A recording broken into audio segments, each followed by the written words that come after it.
ইমাম বুখারী রহিমাহুল্লাহর জীবনীতে পাওয়া যায়, সহিহুল বুখারীতে প্রতিটা হাদিস লিপিবদ্ধ করার আগে তিনি মসজিদে নববীতে 2 রাকাত ইস্তিখারার সালাত আদায় করে আল্লাহ সুবহানাহু ওয়া তাআলার কাছে সাহায্য প্রার্থনা করতেন। সহিহুল বুখারীতে সর্বমোট হাদিসের সংখ্যা প্রায় ৭,৫০০। প্রতিটি হাদিসের জন্য 2 রাকাত সালাত আদায় করলে তিনি উক্ত কাজের জন্য শুধু ইস্তিখারার সালাতই পড়েছেন 15,000 রাকাত। আরও স্পষ্টভাবে বললে ৭,৫০০ হাদিসের জন্য ইমাম বুখারী ৭,৫০০ বার জায়নামাজে দাঁড়িয়েছেন। শুধু হাদিস লিপিবদ্ধ করার সময় উনি যে নফল সালাত আদায় করতেন এটা কেবল সেই হিসেব। আর তাহাজ্জুদ সালাতের হিসেব, ফরজ ও সুন্নত সালাতের হিসেব, অন্যান্য নফল সালাতের হিসেব, নফল সিয়াম, কোরআন তেলাওয়াত, জিকির আজকার সহ নানাবিধ ইবাদতের হিসেব তো এখানে আসেইনি। এই সেই ইমাম বুখারী রহিমাহুল্লাহ যার রচিত গ্রন্থ সহিহুল বুখারীকে কোরআনের পরে দুনিয়ার বুকে থাকা সবচেয়ে বিশুদ্ধ গ্রন্থ বলা হয়। ইনি সেই ইমাম বুখারী যার রচিত গ্রন্থ প্রতিটা মুহূর্তে অধ্যয়ন কিংবা পাঠ হচ্ছে পৃথিবীর কোথাও না কোথাও। ইনি সেই ইমাম যাকে বাদ দিয়ে হাদিসের কোনো পাঠে সামনে আগানো যায় না। রিয়াদুস সালেহীন নামক গ্রন্থের কথা আমরা কে না জানি, বিষয়ভিত্তিক হাদিসের সংকলন। ইসলাম প্র্যাকটিস করে কিন্তু রিয়াদুস সালেহীন এর নাম শুনেনি এমন মুসলিম খুঁজে পাওয়াই দুষ্কর হবে। অতি সুপরিচিত সেই গ্রন্থখানার রচয়িতা ইমাম নববী রহিমাহুল্লাহ ছিলেন আল্লাহর সুবহানাহু ওয়া তাআলার অত্যন্ত ইবাদত গুজার একজন বান্দা। জ্ঞান আহরণ আর ইবাদত বন্দিগিতে তিনি এতটা নিবিষ্ট থাকতেন যে পুরো দিনে তিনি কেবলমাত্র একবার আহার করতেন, এশার সালাতের পর। তাকে কখনো অলসভাবে বসে থাকতে দেখা যেত না। জানা যায় একদিনে 12টা ভিন্ন ভিন্ন বিষয়ের দর্শে তিনি যুক্ত হতেন। তার ব্যাপারে বলা হয়, আল্লাহ সুবহানাহু ওয়া তাআলা তার সময়ে এত পরিমাণ বারাকা দিয়েছিলেন যে অন্যদের যে কাজ করতে 2 বছর লেগে যেত, ইমাম নববী একদিনে সেই কাজ সম্পন্ন করতে পারতেন। ইমাম ইবনে তাইয়্যিমা রাহিমাহুল্লাহ ইসলামের একজন সিপাহ সালার। জ্ঞান, কর্ম, বিচক্ষণতা, বিনয়, আমল আর দুর্বার সাহসের অনন্য এক বাতিঘর। আরেক শ্রেষ্ঠ ইমাম ছিলেন তার সবচেয়ে সেরা ছাত্র ইমাম ইবনুল কাইয়িম রাহিমাহুল্লাহ। বিভিন্ন বইতে, লেকচারে, ওয়াজে, হৃদয় গলা উক্তিতে এই মানুষগুলোর নাম আমরা সকলে শুনেছি। ইসলামে ইমাম ইবনু তাইয়্যিমার অবদান অবিস্মরণীয়। তার পরবর্তী প্রায় সকল ফকিহকে যে কোনো ফতোয়া প্রদানের বেলায় একবার ইবনু তাইয়্যিমার কাজগুলোতে চোখ বুলিয়ে নিতে হয়। এই বিষয়ে তার অবস্থান কি ছিল তা জানতে কোনো ব্যক্তিকে যদি জ্ঞানের সত্যিকার মহাসাগর উপাধি দিতে হয়, ইমাম ইবনু তাইয়্যিমা রাহিমাহুল্লাহ সেই খেতাবের যোগ্য দাবিদার। ইসলামের জন্য এত খেদমত যার ব্যক্তি জীবনে কেমন আমল মুখর ছিলেন তিনি। ইমাম ইবনুল কাইয়িম রাহিমাহুল্লাহ বলেছেন, একবার আমি আমার উস্তাদ ইবনু তাইয়্যিমার সাথে ফজরের সালাত আদায় করলাম। আমি দেখলাম ফজরের সালাত শেষ হওয়ার পর সূর্য উদিত হয়ে মধ্য গগনে উঠে আসতে শুরু করেছে। তখনও তিনি আগের জায়গায় বসে আল্লাহর জিকির করে যাচ্ছেন। একসময় তিনি আমার দিকে ফিরে বললেন, এভাবে লম্বা সময় ধরে জিকিরে মশগুল থাকা হলো আমার সকালের নাস্তা। এই নাস্তা না করলে আমি কাজের শক্তি হারিয়ে ফেলি। শুধু ইমাম বুখারী, ইমাম নববী আর ইমাম ইবনু তাইয়্যিমা রাহিমাহুল্লাহই নন, ইসলামের ইতিহাসে আপন আলোর ভাস্বর হয়ে আছেন এমন অসংখ্য অগণিত মহামানব যারা নিজেদের কৃতিত্বে ছিলেন সমুজ্জ্বল। ইবনু জারির আর তাবারির তারিখুল তাবারি এবং তাফসিরুত তাবারি 2টা গ্রন্থই প্রায় 7,000 পৃষ্ঠা কলেবরের। জানা যায় ইবনু জারির আর তাবারি রহিমাহুল্লাহ লিখিত বইয়ের মোট পৃষ্ঠা সংখ্যা 3,58,000।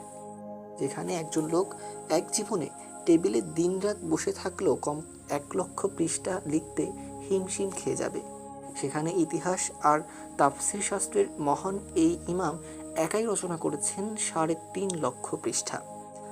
তাও সেসব ফুলপাতা লতা দিয়ে বানানো কোনো গল্প উপন্যাস নয়। ইসলামের আদ্যপান্ত ইতিহাস থেকে শুরু করে কোরআনের বিশুদ্ধ তাফসির, যেগুলো কালজয়ী হয়ে টিকে আছে হাজার হাজার বছর। সেসব গ্রন্থ রচনা করতে গিয়ে কি পরিমাণ পড়াশোনা তাকে করতে হয়েছে তা কি কল্পনা করা যায়? আল্লাহ সুবহানাহু ওয়া তাআলার অসীম অনুগ্রহ ব্যতীত কিভাবে একজন মানুষ এই অভাবনীয় কাজ সম্পাদন করতে পারে? সুবহানাল্লাহি ওয়া বিহামদিহি। হাদিস শাস্ত্রের বিদগ্ধ এক ব্যক্তি ইমাম ইয়াহইয়া ইবনু মঈন রাহিমাহুল্লাহ প্রায় 10 লাখ হাদিস নিজের হাতে লিখেছেন। হাদিস শাস্ত্রে তার উৎপত্তি এত উচ্চতর পর্যায়ের ছিল যে ইমাম আহমদ ইবনু হাম্বল রহেমাহুল্লাহ বলেছেন, ইয়াহইয়া ইবনু মুঈন যে হাদিস জানেন না সেটা আদতে কোনো হাদিস নয়।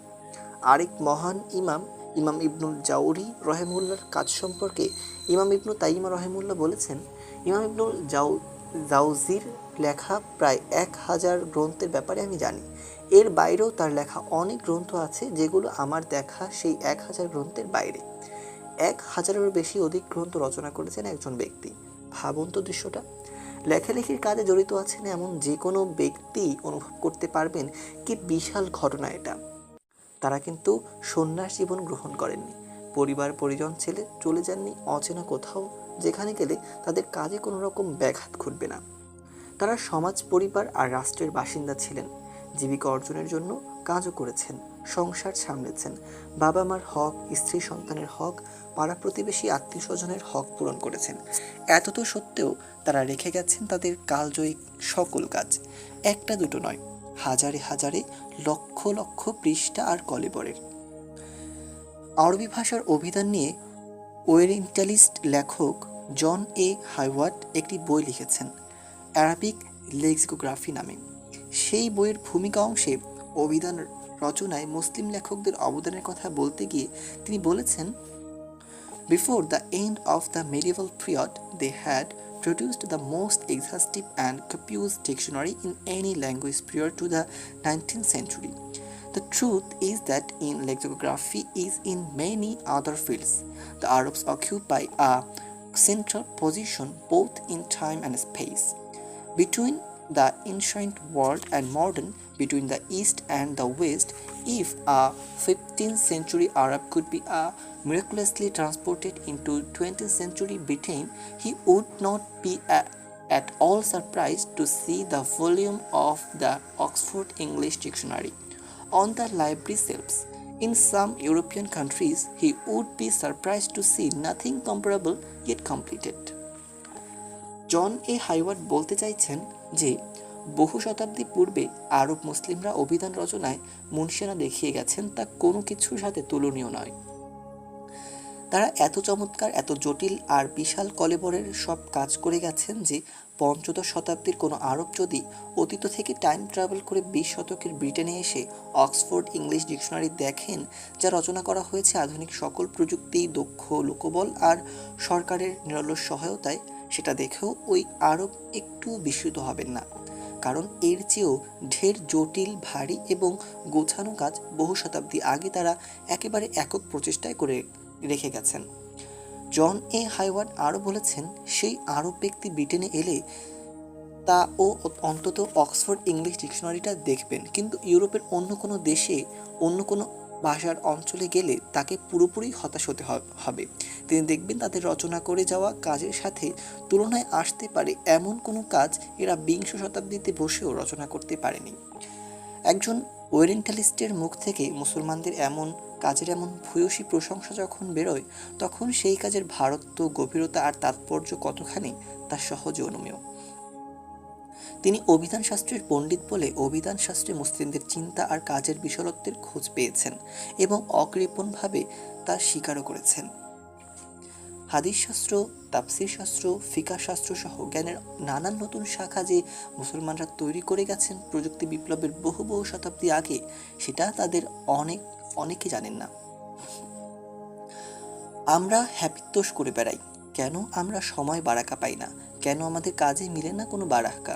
যারা তাদের সমস্ত কীর্তি নিয়ে আমাদের জন্য উজ্জ্বল নক্ষত্রের মতো ভাস্বর হয়ে আছেন, সেই পূর্বসূরীদের জীবন থেকে আমার উপলব্ধি হলো এই, তারা যত বেশি না কাজ করেছেন তার চেয়ে বেশি গড়েছেন আল্লাহ সুবহানাহু ওয়া তাআলার সাথে সম্পর্ক। ইমাম বুখারী রাহিমাহুল্লাহ সহিহুল বুখারীর মতো কালজয়ী গ্রন্থ রচনার প্রাক্কালে আল্লাহ সুবহানাহু ওয়া তাআলার কাছে সাহায্য প্রার্থনা করতে একদম ভুলে যাননি। প্রতিদিন নয়, বরং প্রতিটা হাদিস লিপিবদ্ধ করার আগে তিনি সবার আগে ঝুঁকে পড়েছেন আল্লাহর দিকে। সকালে লম্বা সময় ধরে জিকির আজকারে নিমগ্ন না হতে পারলে দিনটাই মাটি হয়ে যেত ইবনু তাইমা রাহিমাহুল্লাহ। আমাদের পূর্বসূরিগণ কাজের মাঝে ডুবে ছিলেন, কিন্তু তার চেয়েও বেশি ডুবে থাকতেন আল্লাহ সুবহানাহু ওয়া তাআলার স্মরণে, তাহাজ্জুদে, কোরআন তেলাওয়াতে, জিকির আজকারে। আল্লাহ সুবহানাহু ওয়া তাআলা এবং বান্দার হক আদায় তারা ছিলেন সদা তৎপর। আল্লাহর সাথে এই যে নিবিড় সম্পর্ক, এই সম্পর্কের কারণেই তারা জীবনে পেয়েছেন অঢেল অনিশেষ বারাকা। তারা এমন সব কাজ করে যেতে পেরেছেন যা আজকের দুনিয়াতে আধুনিক প্রযুক্তির সাহায্যেও অসম্ভব বলে মনে হয়। জানা যায় ইমাম ইবনু জারির আত তাবারি রহেমাহুল্লাহ 40 বছর ধরে প্রতিদিন 40 পৃষ্ঠা করে লিখতেন, অথচ একদিনে 1000 শব্দ লিখতে পারলে আমাদের সময়ের যে কোনো লেখক আনন্দে আত্মহারা হয়ে যাবেন। তিনি লিখতে পারতেন 40 পৃষ্ঠা করে, এবং যা লিখবার জন্য তাকে নিমগ্ন হতে হতো ততোধিক গভীর পড়াশোনায়। অন্যদিকে আমাদের সক্ষমতা কেবল 1000 শব্দের। ইমাম ইবনু জারির আত তাবারির জন্য একদিনে যেমন 24 ঘন্টা বরাদ্দ ছিল, আমাদের জন্যও তাই। কিন্তু কাজের ক্ষেত্রে এই যে আসমান জমিন ফারাক, এটা কিভাবে হলো? আমার ধারণা এই পার্থক্যের একমাত্র কারণ আল্লাহ সুবহানাহু ওয়া তাআলার সাথে সম্পর্ক। আল্লাহর সাথে তাদের সম্পর্ক ছিল সুনিবিড়, সুগভীর। অন্যদিকে আল্লাহর সাথে আমাদের সম্পর্ক একেবারেই ম্যারমারে, একেবারেই নড়বড়ে। আমরা মনে করতে পারি না শেষ কবে তাহাজ্জুদ পড়েছি, শেষ কবে মুহসাফ খুলে অন্তর ডুবিয়ে কোরআন তিলাওয়াত করেছি, খেয়াল নেই। আমাদের পূর্বসূরীরা জ্ঞান আহরণের জন্য সমুদ্র, নদী আর উত্তপ্ত মরুভূমি পথে পাড়ি দিতেন মাইলের পর মাইল। চলে যেতেন এক দেশ থেকে অন্য দেশে। একটা হাদিসের জন্য তারা সম্পূর্ণ একটা ভিন্ন দেশে পাড়ি দিয়েছেন, এমন নজিরও পাওয়া যায় তাদের জীবনীতে। অথচ দুনিয়ার যাবতীয় তথ্য আর তত্ত্ব আজ আমাদের হাতের নাগালে, একটা ক্লিকের দূরত্বে। বুখারী থেকে মুসলিম, তাফসির আত তাবারি থেকে তাফসির ইবনু কাসির, সিয়ারু আলামিন নুবালা থেকে ইয়াহইয়া উলুমুদ্দিন, জ্ঞানের যাবতীয় রত্নের আকরগুলো আজ আমাদের হাতের মুঠোয়। জ্ঞান আহরণের জন্য আমাদের পাড়ি দিতে হয় না ঝঞ্ঝা বিক্ষুব্ধ কোনো পথ, বরণ করতে হয় না কোনো বিপদ। টেবিল চেয়ার আর মোবাইল কম্পিউটারে ইন্টারনেট সংযোগ থাকলেই আমরা পেয়ে যাচ্ছি সব কিছুর সন্ধান। দোয়াত আর কালির যুগে পৃষ্ঠার পর পৃষ্ঠা পড়ে ইমাম ইবনু জারির তাবারি তিনি 40 পৃষ্ঠা লিখতে পেরেছেন। আজ সব কিছু হাতের মুঠোতে পেয়েও আমরা দিনে 1 পৃষ্ঠা লিখতে হাঁপিয়ে উঠছি। সহজলভ্য হলেই যে কোনো কাজ সহজ হয়ে যায় তা নয়।